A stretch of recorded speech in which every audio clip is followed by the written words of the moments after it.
네, 오늘은 불의한 재판장의 비유입니다. 특별히 예수님께서 이제 기도에 관한 가르침을 주시는 것인데, 어느 도시의 가난한 과부가 억울한 일을 당하여서 그 도시에 있는 이 불의한 재판장에게 억울함을 풀어달라고 요청하면서 여러 번 찾아가 귀찮을 정도로 요청을 했더니 들어줬다라는 이야기입니다. 그런데 이 비유를 말씀하시면서 그럼 예수님께서 하시는 말씀이 우리가 뭐든지 하나님 앞에 이렇게 간절히 구하기만 하면 하나님께서 다 들어주시는가? 귀찮아서라도 들어주시는가? 그렇다면 우리가 응답을 받기 위해서는 막 하나님을 졸르고 때를 쓰는 그런 심정으로 막 해야 되는가? 그런 생각이 듭니다.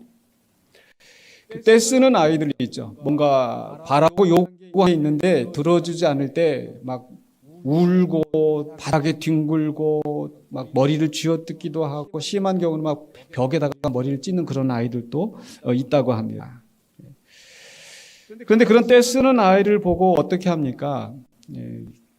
그 대처법, 제가 하는 얘기가 아니고 우리 유명한 우리 오은영 박사가 했던 이야기, 그 중에 이제 다 소개할 필요는 없을 것 같고, 하나는 거기에 대해서 반응하지 말라는 겁니다. 무시하라는 겁니다. 때를 쓴다고 해서 그 아이를 주목하지 말고, 물론 그렇다고 해서 안전하지 않도록 그 해를 받지 않도록 조치를 취하는 것은 중요하지만 절대 거기에 반응하지 말아라.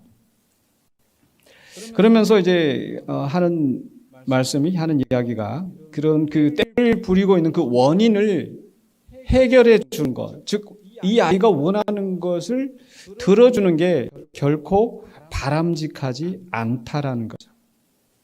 이야기하면 우리 또 할머니, 할아버지 입장에서 가슴이 뜨끔하실 때도 있습니다. 사실 그 아이들을 아무리 훈육을 해도 이렇게 시댁에 가서 또 이렇게 또 집에 가가지고 어르신들 계시는데 애가 막 때를 쓰면 어쩔 수 없이 들어주는 경우도 있잖아요. 또 안 들어주고 있으면은 옆에 할머니, 할아버지가 또 그냥 나서서 그냥 들어주게 하시는 경우도 있고, 그런데 그게 결코 바람직하지 않다라는 거예요. 왜냐하면 이 아이의 입장은 때를 해결되어지는구나 하고, 결국은 그 다음부터는 이제 항상 이렇게 때를 써서 자기의 문제를 해결하려 하고, 결국 그것은 이 아이가 부모를 쥐락펴락하는 그런 상황이 된다라는 거죠. 근데 기도에 대해서는 어떠할까? 그냥 우리가 때 쓰고 매달리면 막 자해하듯이 막 하면서 막 금식하면서, 저희 신학교 다닐 때 그런 이야기 있었어요. 이렇게 목사가 되려면 소나무 한 두어 뿌리는 뽑아야 되는 거고, 막 뽑아 제끼고 하면서 막 부르짖고, 그렇게 해서 뭔가 그 응답을 들을 수 있다는 건지, 우리 하나님은 그렇게가 막 때를 쓰고 졸라야 들어주시는 그런 분이실지, 아마 그런 의미로 우리 예수님께서 교훈하신 것은 아닌 것 같습니다. 그래서 오늘 이 불의한 재판장의 비유를 좀 더 우리가 살펴보고자 하는데, 첫 번째로 1절에서 우리 예수님께서 왜 이 불의한 재판장의 비유를 말씀하시는지, 그 비유의 목적이 무엇인지를 명확하게 밝히시고 있습니다. 1절에 이렇게 말씀하시죠. 예수께서 그들에게 항상 기도하고 낙심하지 말아야 할 것을 비유로 말씀하여. 비유의 목적이 뭐예요? 항상 기도하고 낙심하지 말라는 거예요. 그럼 항상 기도한다고 하는 게 24시간 내내 쉬지 않고 계속 기도해야 된다는 말인가? 그런 뜻은 아니죠. 여기서 말하는 항상이라는 것은 계속 지속적으로 그런 의미가 아니라, 바로 뒤에 이어지는 말씀처럼 낙심하지 말아야 할 것. 즉 어느 정도 기도해서 응답이 없다고 해서, 변화가 없다고 해서 낙심하고 기도를 끊지 말라는 겁니다. 그러니까 항상이라는 것은 지속적으로 하는 것이 아니라, 우리가 이제 때를 따라서 이제 기도를 하되 그 기도를 포기하지 말라는 거죠. 그러니까 이 비유를 말씀하시는 목적이 우리가 낙심하여서 기도를 포기하지 않도록 가르치시는데 있다는 겁니다. 즉 이 말씀은 우리가 기도해도 금방 응답이 되지 않고 금방 문제가 해결되지 않고 낙심되는 상황이 있다라는 것을 말씀하는 겁니다. 바로 앞에 이 말씀 속에서도 무엇을 얘기하셨습니까? 바로 앞에서 예수님께서 그 마지막 그 종말의 때를 말씀하시는 중에 17장 22절에 이런 말씀하셨거든요. 또 제자들에게 이르시되 때가 이르리니 너희가 인자의 날 하루를 보고자 하되 보지 못하리라. 인자의 날이라고 하는 것은 주님이 오시는 날이잖아요. 때가 이르리니 아마 어쩌면 이 박해의 때가 이를 것을 말씀하시는 것 같습니다. 그런 박해와 고난 속에서 주님이 빨리 오셨으면 좋겠다. 예수님이 오시면 저 원수들을 다 이기고 우리가 승리를 하게 될 터인데 이 고난과 박해가 사라지게 되고 슬픔과 고통이 다 이런 문제들이 해결될 터인데 그런 날이 하루도 내가 빨리 봤으면 좋겠다. 그 하루를 보고자 하되 예수님 말씀하신 건 뭐예요? 보지 못하리라. 그 말씀을 한 이유는 우리가 기대하는 대로 그날이 그렇게 금방 속히 이루어지지 않을 수도 있다라는 거죠. 물론 그때가 언제인지 우리가 알 수 없고 지금 당장이라도 5분 후라도 언제든지 오실 수 있지만은 그 박해의 때를 힘들고 어려운 시간들을 우리가 지나갈 수 있다라는 거죠.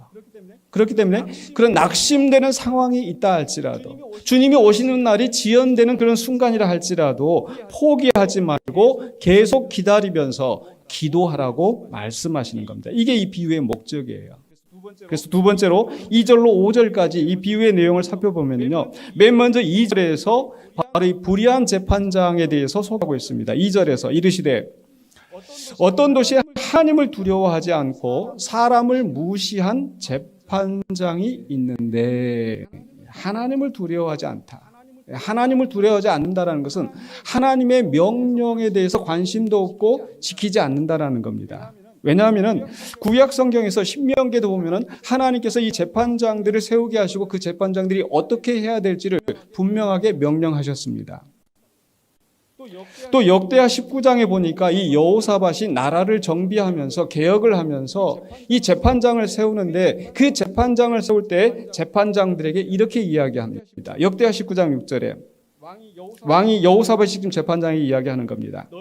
너희가 재판함을 위하여 할 것인지 여호와를 위하여 할 것인지를 잘 살피라. 너희가 재판할 때 여호와께서 너희와 함께 하심이라.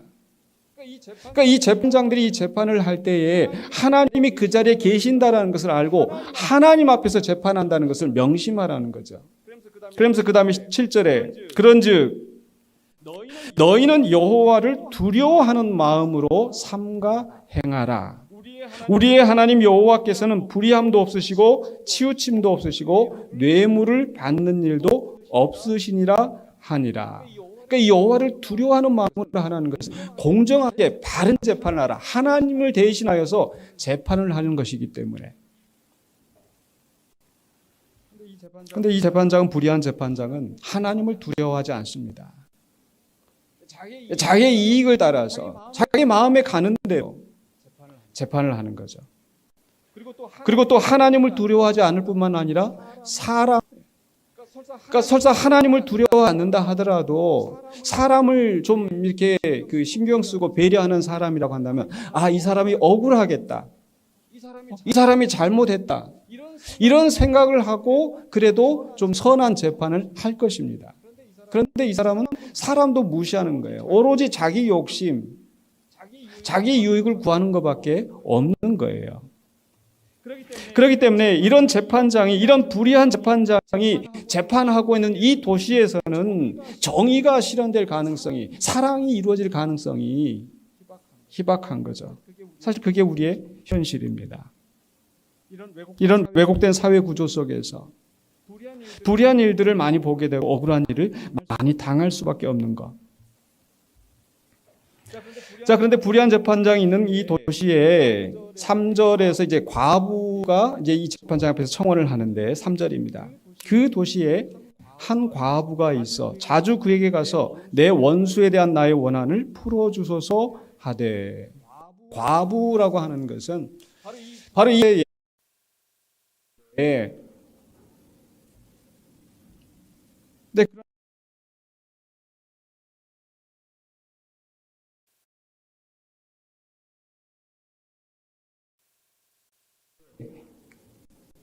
부당한 대우를 한 거예요.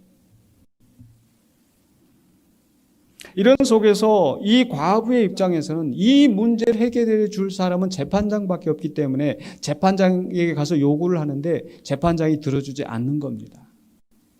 들어주지 않으니까 어떻게 해요? 자주 그에게 가서 여러 번 가서 결국 요즘 말로 하자면 민원 넣고 탄원서 쓰고 하는 거예요. 자, 이렇게 끈질기게 요청을 했더니 어떻게 됐습니까? 4절로 5절에 보니까 야, 이 사람 사정 들어보니까 정말 딱하다. 해줘야겠다. 야, 이 정의가 실현돼야지. 이런 생각 전혀 없어요. 그냥 나를 번거롭게 하니까. 그렇지 않으면 늘 와서 나를 괴롭게 하리라 하였느니라. 나를 괴롭게 한다. 다른 의미로는요, 나를 부끄럽게 한다. 나를 수치스럽게 한다. 가서 사람들한테 가서 저 사람이 내 말 들어주지 않았다. 정의가 어디 사라졌다. 뭐 이렇게 이야기하면은 괜히 자기 명예에 흠이 갈까 봐.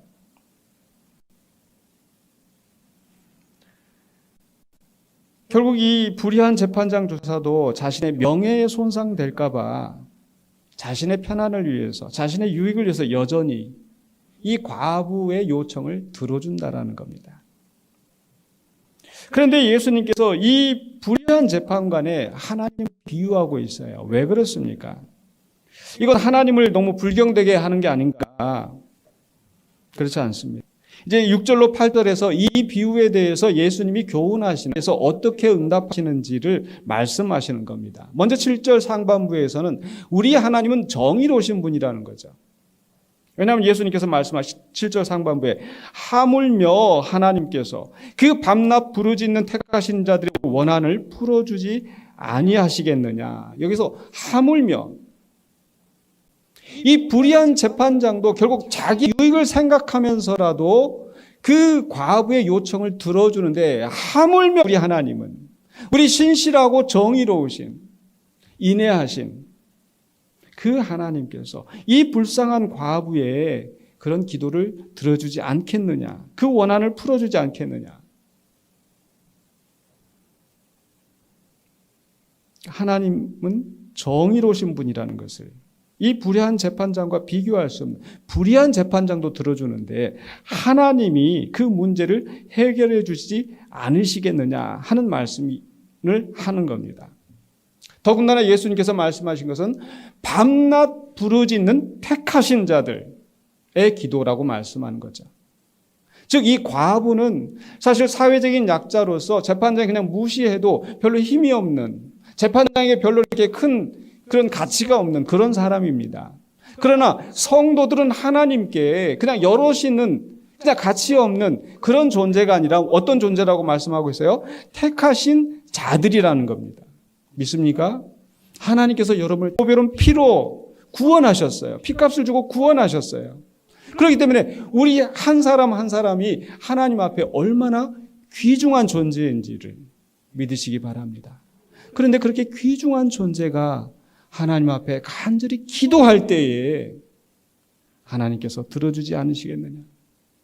그런 택하신 자들이 억울한 일을 당하여서 하나님 앞에 울부짖고 탄식할 때에 들어주지 아니하시겠느냐. 바로 이 말씀을 하시는 거예요. 특별히 오늘 말씀 속에서도 예수님께서 그 원한을 풀어주시지 않겠느냐. 여기서 말씀하시는 이 원한이라고 하는 것은 단순한 이 보복이 아니라 결국 정의가 이루어지도록 하신다라는 겁니다. 즉 우리가 아무리 기도라도 내 욕심을 따라서 간구하는 거 그저 때를 부리면서 간절히 매달리면 하나님이 어찌할 수 없어서 응답하시는 것이 아니라 하나님의 정의를 반드시 이루시는 분이라는 것을 말씀하시는 거죠. 말씀드린 것처럼 우리는 불의한 재판장에 있는 이 불의한 사회 구조 속에서 악한 자들에게 때론 핍박을 받으면서 고통을 당하고 괴로움을 당하고 억울한 일을 당하고 주님 오시기 전까지는 그 일이 그치지 않을 수 있습니다. 그러나 그런 속에서 우리가 하나님의 나라를 소망하면서 주님 오실 날을 고대하면서 간절히 기도할 때 하나님은 우리의 기도를 결코 외면하지 않으실 줄로 믿습니다. 두 번째로 하나님은 7절 하반부와 8절 상반부에서 신속하신 하나님이다. 오래 참지 않으시고 속히 그 원한을 풀어주시는 분. 그들에게 오래 참으시겠느냐. 그 말씀은 결국 그 원수들이 그렇게 이 성도들을 괴롭히는 것을, 억울한 일을 당하게 하는 것을 하나님께서 그저 두고만 보고 계시겠느냐. 하나님은 속히 그 원한을 풀어주신다 라고 말씀하십니다. 근데 여기서 좀 더 우리가 깊이 생각할 것은요, 우리 성경에서 하나님은 오래 참으신다, 오래 참으시는 하나님이라고 말씀하실 때 어떤 때 오래 참으신 분이라고 말씀하시던가요? 바로 하나님의 백성들이 범죄할 때 오래 참으시는 하나님이신 거죠. 근데 우리가 만약에 죄를 지을 때마다 하나님께서 즉각 너 죄 지었지 하고 그때마다 매를 때리시면 우리는 몸이 성한 데가 하나도 없을 것이다. 하나님은 오래 참으시는 거예요. 근데 우리에 대해서 오래 참으시는 하나님인데, 그러면 우리를 괴롭히는 사람에 대해서는 하나님이 어떠하실까요? 우리 속으로는 하나님이 즉각 벌을 내려주셔가지고 금방 정신 차리고 감히 나한테 함부로 하지 못하도록 이렇게 하고 싶겠지만, 그 오래 참으신 하나님은 그들에게도 기회를 주시고 오래 참지 않으실까요?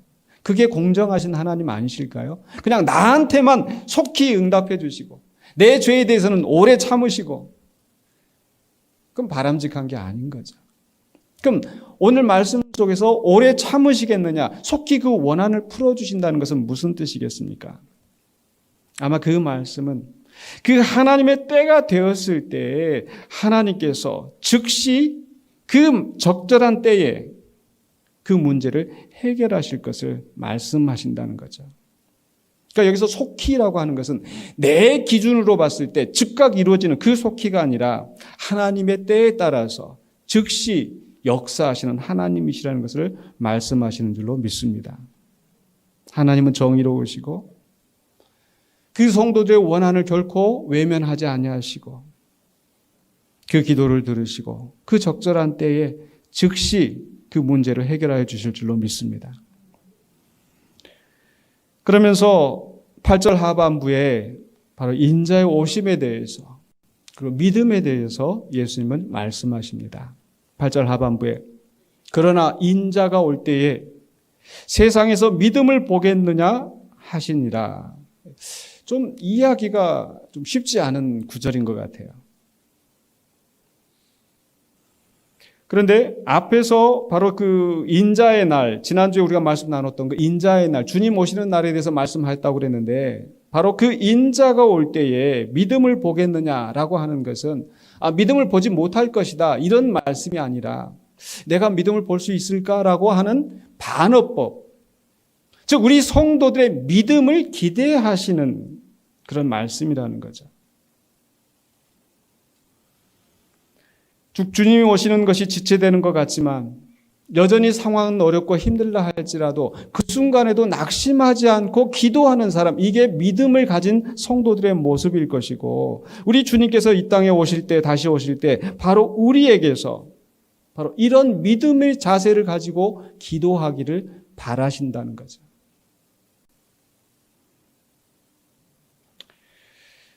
분명히 이 땅에서 정의가 실현되지 않고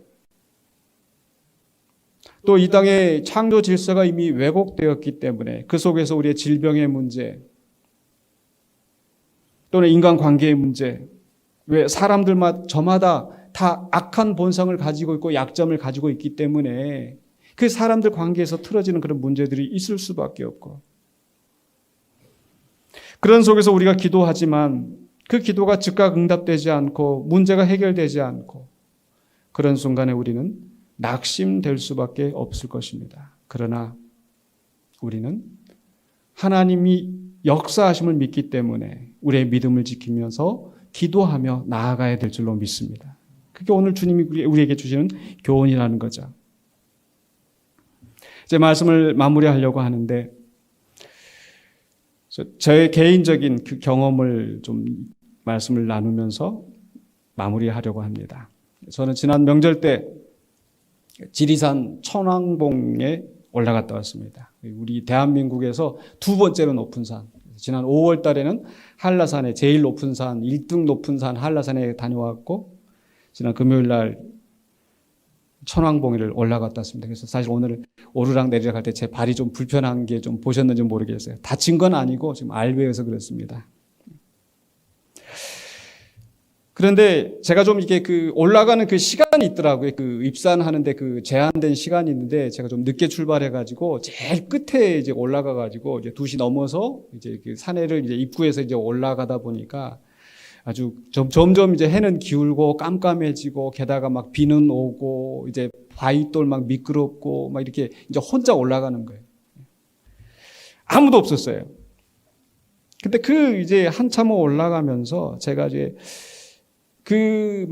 이 지리산 굉장히 험하더라고요. 이 바위돌이 막 울퉁불퉁한 바위돌 막 계속 올라가고 막 이제 힘든데, 그런데 제 마음에 이제 와닿았던 것은 뭐냐면 그 바위 틈 사이로 또 이렇게 그 흙이 있는 곳에 들꽃이 피어 있는 게 그렇게 예뻐 보이더라고요.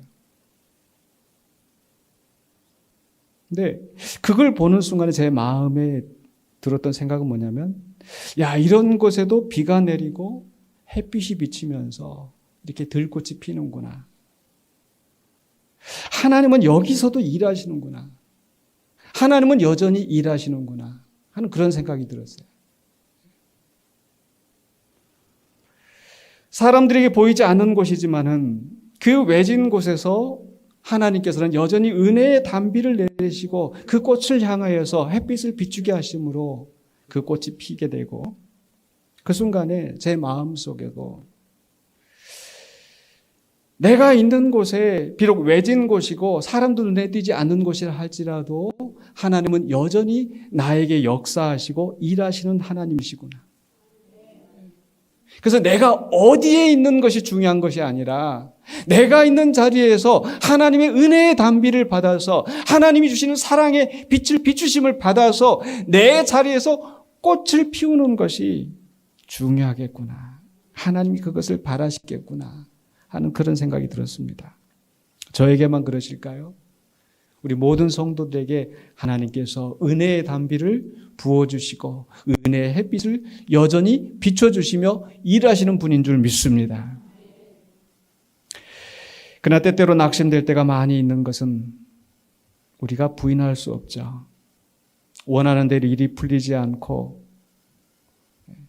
그러나 그 순간에도 우리는 여전히 일하고 계시는 하나님이시라는 것을 믿으시기 바랍니다.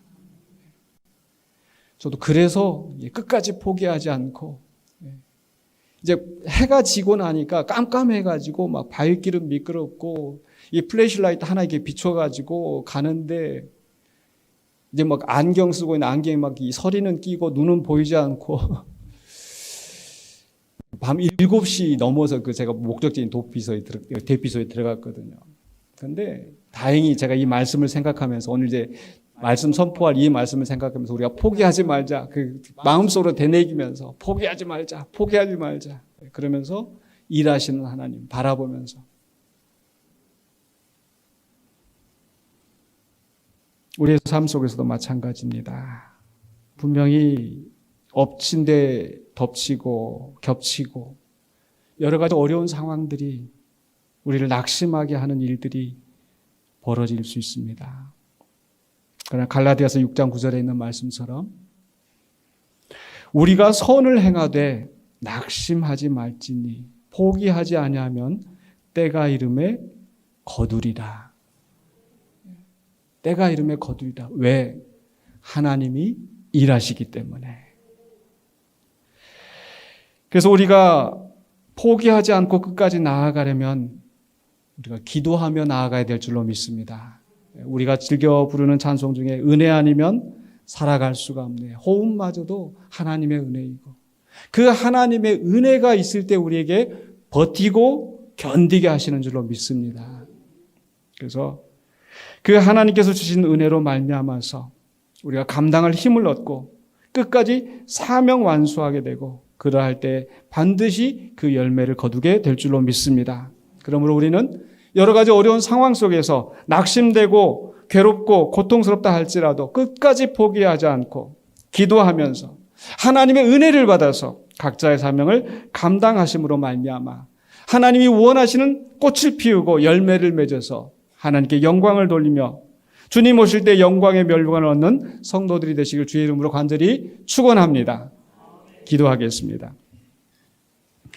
거룩하신 아버지 하나님 은혜를 감사합니다. 이 세상을 살아가는 동안에 나의 힘을 의지할 수 없다라는 것을 고백합니다. 그렇기 때문에 우리가 주님 앞에 나와 기도하며 간구합니다. 비록 세상이 나를 무너뜨리려 하고 그 속에서 나의 마음이 때로는 좌절하며 낙심될 때가 있다 할지라도 여전히 일하시고 우리를 붙드시는 하나님을 바라보면서 믿음으로 다시 일어서는 우리가 되기를 원합니다.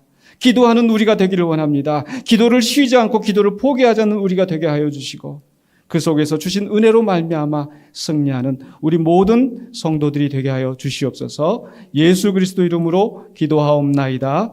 아멘.